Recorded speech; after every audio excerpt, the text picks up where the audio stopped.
You know, it was signed into law 50 years ago this summer, 50 years ago this August.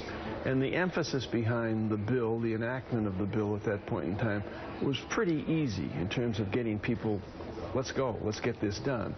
Goodwin, Schwaney, Turner in Mississippi, some of the civil rights marches.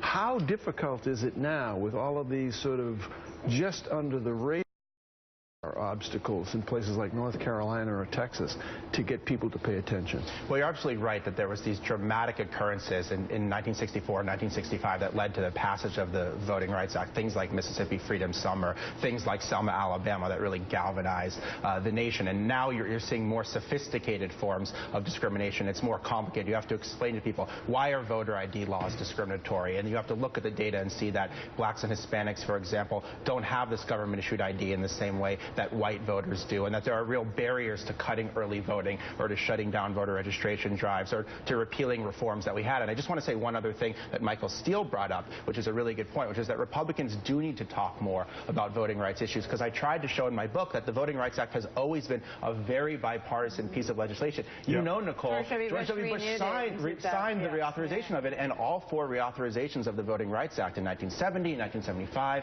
1982, and in 2006 were all signed by Republican presidents. So it's only recently that we've seen this extreme politicization of voting rights. It's always been a very bipartisan piece of legislation. Can I ask you, James